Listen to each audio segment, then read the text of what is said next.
Hello, everybody. So today I want to talk about a very good news for Bitcoin, which is another company is adopting the MicroStrategy company. And this is the first time, in my view, that we have another solid company with a solid business model that actually adopts a full business strategy. And I've been waiting for this for a while, and there's been a few stocks that I've done, like Metaplanet, for example. Metaplanet at a preposterous valuation, so I obviously wasn't going to cover that. And Square sure has adopted a Bitcoin treasury strategy, but it's only for 10% of their profits. So again, they're not going all in.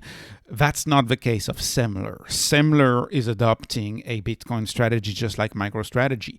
And that is absolutely amazing because we have another business now with an actual cash flow generating underlying business model that is decent. And in fact, it is so decent that I had covered Semler on the channel 11 months back. I had covered it and I had called it especially undervalued. I was like, this is an innovative stock, innovative company that's undervalued, that's not getting any respect by the market. Well, guess what? It decided that it was tired of not getting any respect from the market, and it took its cash and it put it into Bitcoin, and the stock is shooting up 30% right now.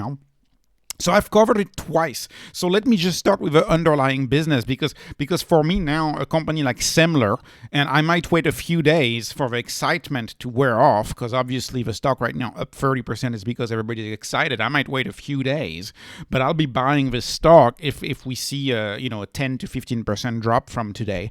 I'll be buying it. I'm excited because this is two things. So this is a business with a solid fundamental product. The product is called QuantaFlow. So QuantaFlow, it's a single product business. It's a decent medium-sized company with a great product. And so while traditional rules of business say you got to buy back your stock, or you got to grow at all costs, or you got to do acquisition or invest in R&D, I'm glad that they decide to just focus on their core business and save the money in the hardest form of currency that has ever existed, which is Bitcoin. It's the hardest asset that has ever existed because, frankly, their product stands well on its own. What is the product? The product is QuantaFlow. It's a product that allows you to assess and detect and give you results on whether you have peripheral or arterial disease, PAD.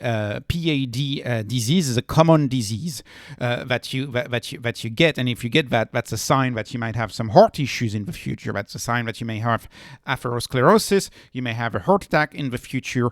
Detection is key, and this is a little device that a physician's assistant, typically before the doctor, has, and they just put it on your finger, and it's a 5-minute test. And with the test, it can tell you if you have early signs of arterial disease or not. And detecting it very early is important because if you detect it early, you get it fixed early, and you cost less money for insurance companies, and you cost less money for Medicare. And that's the business in a nutshell. In my view, a compelling business. And of course, if you like moats, this type of business provides moats, right? Because they are FDA approved, and they have a patent on it. So they have a little moat on that little business. If you're into moats, as you know on the channel, that's not something I focus on too much.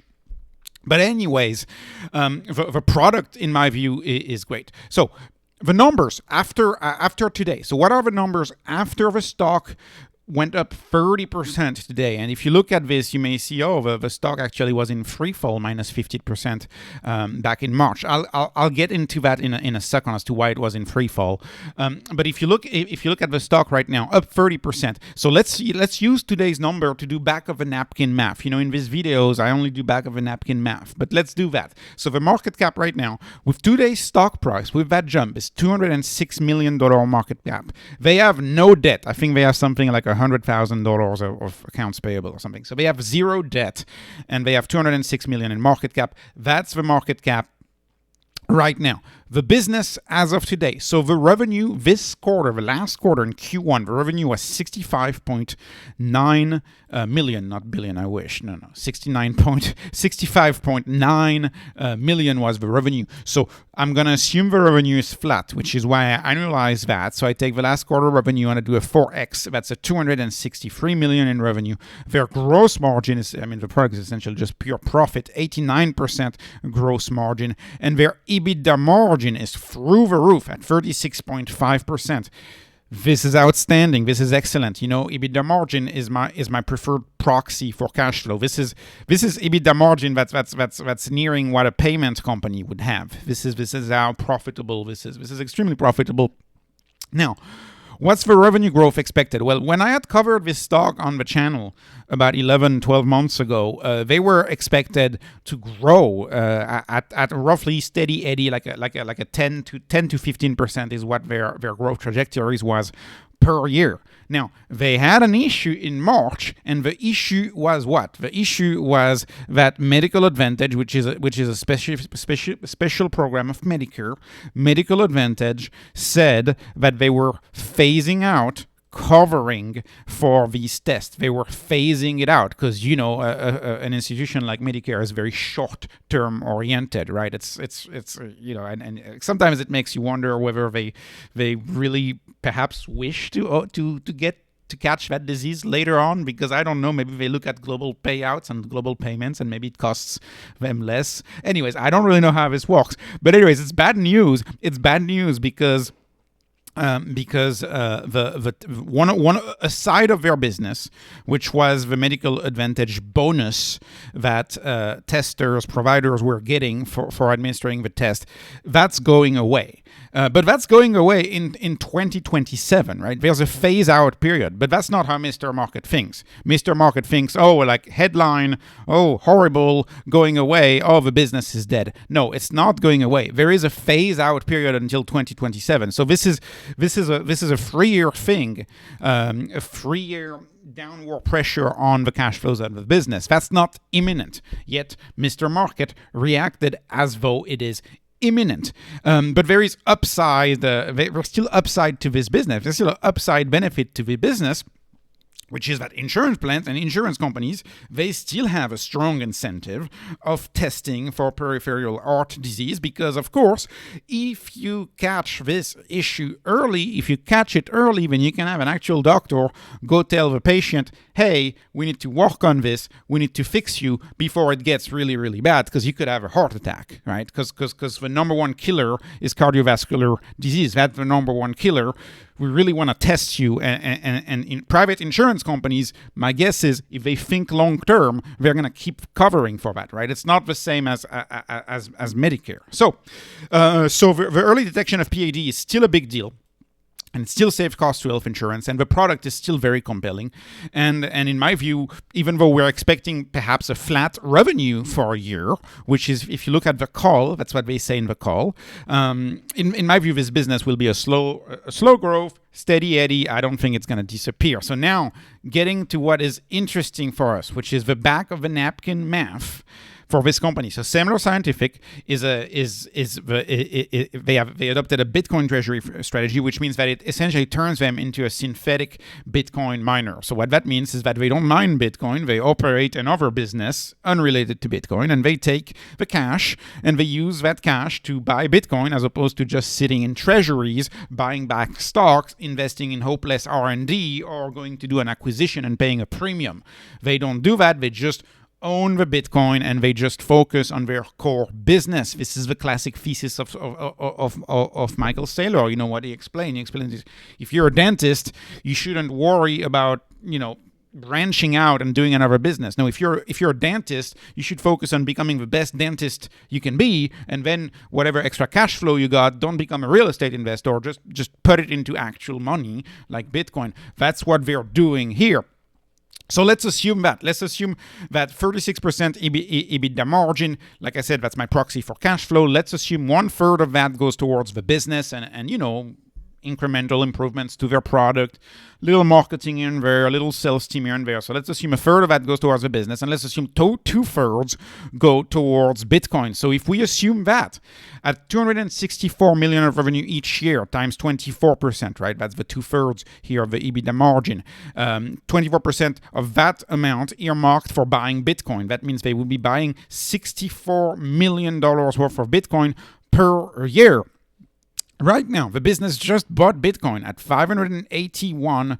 They bought 581 Bitcoin for $40 million, and it's worth 39.5 right now. So they essentially bought all of the Bitcoin at $69,000 a coin.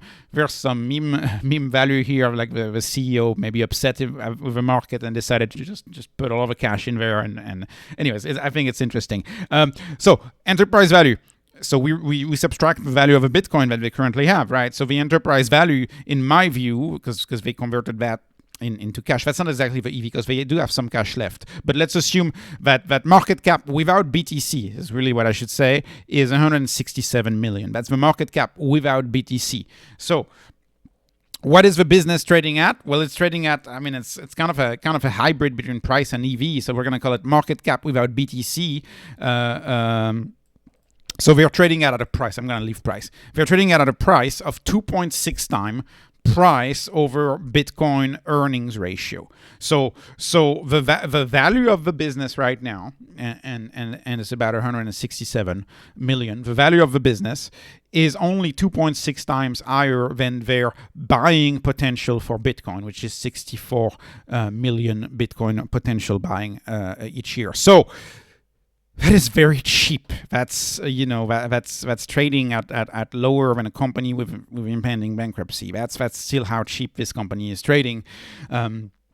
You can do this calculation for MicroStrategy and find that it's much more expensive for MicroStrategy. So this is actually extremely cheap from that standpoint.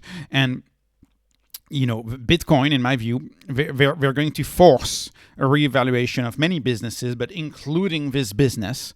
They're going to force that reevaluation of this business going forward, because now if this business needs to be valued on the future value of their Bitcoin treasury, as opposed to being valued on the future value of their cash flows, now they have to be valued on the future value of their Bitcoin treasury, which is a bigger deal, right? And the cash flows are not necessarily going away anytime soon. Like I said, the market, in my view, overreacted in March. We see this all the time. They have a decent product, decent device, ethical device, if you ask me. I love anything that has to do with healthcare, that has to do with prevention, right? I don't like products that are too later on. I much prefer a product that deals with prevention. So it's a form of disruption.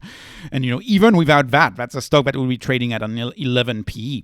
But the earnings, when stored in cash, as it used to be for Semler, that's a melting ice cube. That was a melting ice cube. So you were trading at a PE of 11. So that's a price to earnings in the form of a melting ice cube, right? How much ice? Price per ice, right? BTC is not that. BTC is the hardest money ever. So if you look at the price of a business compared to how much BTC they earn, in my view, that's undervalued. That's why I'm looking to buy this stock, waiting for a little drop, because I believe the market is a little overheated here.